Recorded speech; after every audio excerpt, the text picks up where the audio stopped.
Hello ladies and gentlemen, and welcome back to the channel. And today I'm going to give my review of Super Brawl 1991. Starting off the evening, we'll go to our first match of the night. It is the Young Pistols versus the Freebirds for the WCW United States Tag Team Championships. I thought this was a good opening matchup to start Super Brawl 1991. Back and forth matchup between the Young Pistols and the Freebirds, with the Freebirds keeping the pace of the match. A mystery person ends up showing up in this match, hitting a DDT on both of the Young Pistols. Referee is knocked out. Freebirds ends up going for the cover. Referee ends up getting up, pins for the 3, and your winners of the match, and at that time, new United States Tag Team Champions are the Freebirds. Hats off to the Freebirds for getting the win in this matchup. Moving on from that, we go into our next match of the night. It is Ricky Morton versus Dan Spivey. I thought this was an okay matchup. Back and forth matchup between Morton and Spivey, with Spivey keeping the pace of the match. Spivey hits a DDT on Ricky Morton in the middle of the ring. Spivey then hits a fallaway slam on Morton as well as Spivey hitting a devastating powerbomb on Ricky Morton. Pins him for the 3, and your winner of the match is Dan Spivey. Hats off to Dan Spivey for getting the win in this matchup. Moving on from that, we go into our next match of the night as well. It is Tommy Rich versus Nikita Koloff. I thought this was a good matchup. Back and forth matchup between Tommy Rich and Koloff, with Koloff keeping the pace of the match. Koloff ends up hitting a devastating lariat on Tommy Rich, pins him for the 3, and your winner of the match is Nikita Koloff. Hats off to Nikita Koloff for getting the win in this matchup. Moving on from that, we go into our next match of the night. It is Dustin Rhodes versus Terrence Taylor. I thought this was an okay matchup. Back and forth matchup between Rhodes and Taylor, with Rhodes keeping the pace of the match. Rhodes hits a vertical suplex on Taylor in the middle of the ring. Rhodes then lands a bulldog on Taylor. Referee is distracted. Mr. Hughes then goes to attack Dustin. Mr. Hughes then goes to hit Rhodes, but missed, ends up hitting Taylor. Rhodes capitalized on this, goes for the cover, pins for the 3, and your winner of the match is Dustin Rhodes. Hats off to Dustin Rhodes for getting the win in this matchup. Moving on from that, we go into our next match of the night as well. It is Big Josh versus Black Bart. Thought this was an okay matchup. Back and forth matchup between Josh and Bart, with Josh keeping the pace of the match.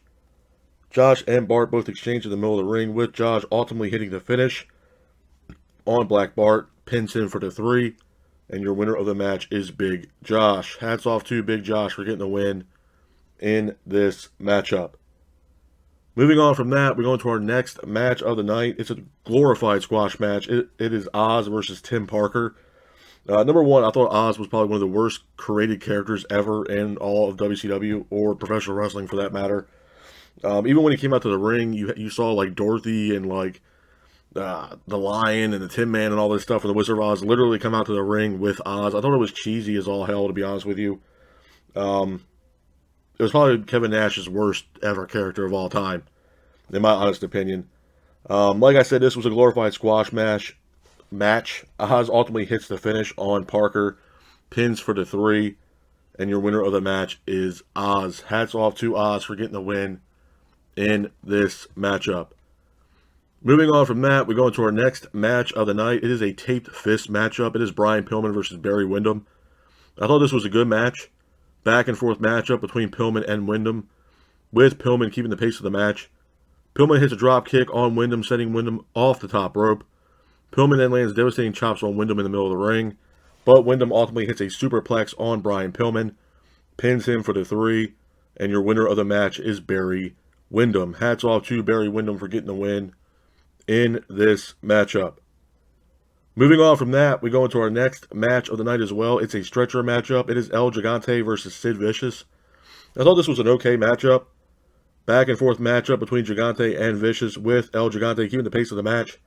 El Gigante ends up hitting a devastating big boot on Sid Vicious, and then El Gigante ultimately applies a claw on Sid Vicious, pins him for the 3, and your winner of the match is El Gigante. Hats off to El Gigante for getting the win in this matchup. Moving on from that, we go into our next match of the night as well. It's a steel cage matchup. It is Ron Simmons versus Butch Reed. I thought this match was a relatively good matchup. Back and forth matchup between Simmons and Reed, with Reed and Simmons both exchanging in the middle of the ring.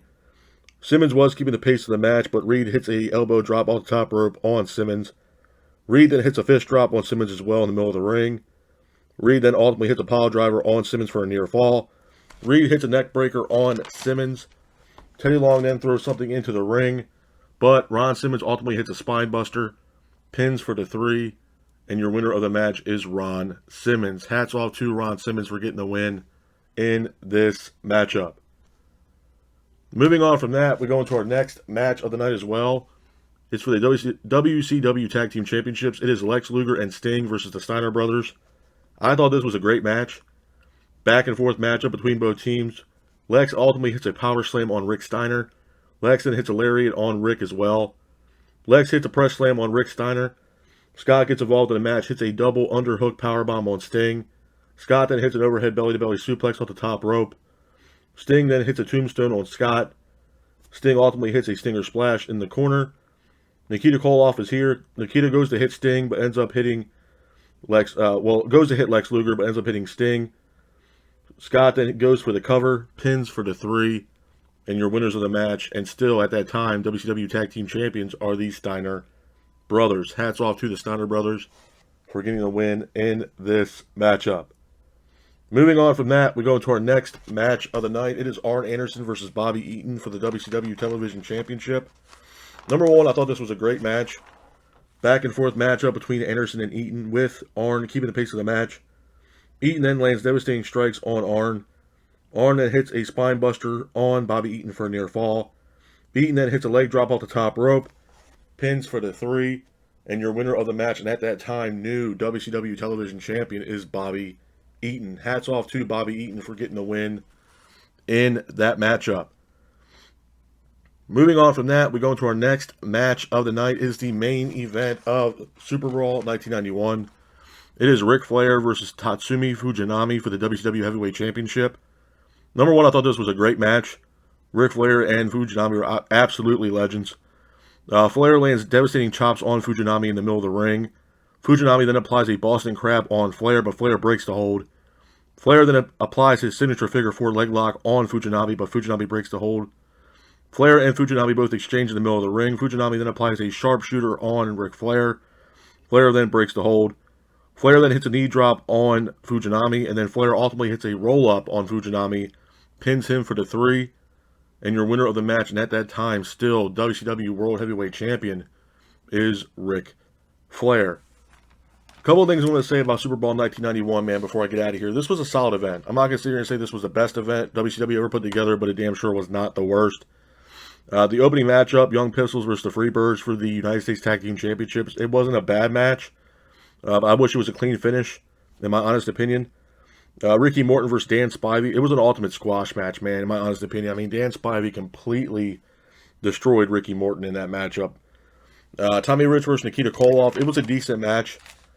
Dustin Rhodes versus Terrence Taylor, it was an okay match as well. Big Josh versus Black Bart, I definitely could have done without that match. And Oz versus, I believe, Tim Parker.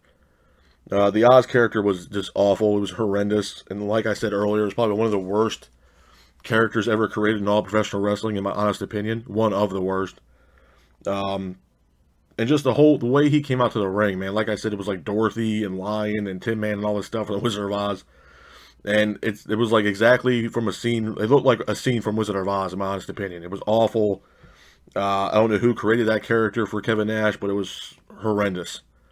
It was a glorified squash match. Obviously, Kevin Nash, a.k.a. Oz, at the time, got the win. But that character, Oz, man, was just awful. Absolutely awful. Ron Simmons versus Butch Reed, for me, is one of the matches of the night besides the main event. I mean, that steel cage match was absolutely awesome. I mean, you have former tag team partners going, head-to-head in the match, with Doom, Ron Simmons, and Butch Reed. And this match, to me, honestly delivered. It was one of the best matches on this card, in my honest opinion. And I was happy that Ron Simmons ended up getting the win. But I do still believe that Doom definitely did not get... I feel like they're underrated, in my honest opinion. Butch Reed and Ron Simmons are two of the best wrestlers in the world, in my honest opinion. Not saying the best, but they're definitely up there, especially as a tag team, in my honest opinion. In the main event, Ric Flair versus Tatsumi Fujinami for the WCW Heavyweight Championship. Fantastic match. Like I stated earlier, man, Ric Flair and Fujinami, absolute legends. You got Fujinami being an absolute legend over in New Japan Pro Wrestling. Had a lot of notable matches over there. world champion, multi-time world champion. Ric Flair, again, absolute legend, multi-time world heavyweight champion. You know, this is like a legendary matchup right here between both Flair and Fujinami. So it was an awesome main event. If I had to give Super Brawl 1991 a solid rating from 1 out of 10, I'm probably going to give it a solid, probably 6, 6.5 at best. Man, I thought this was a decent card.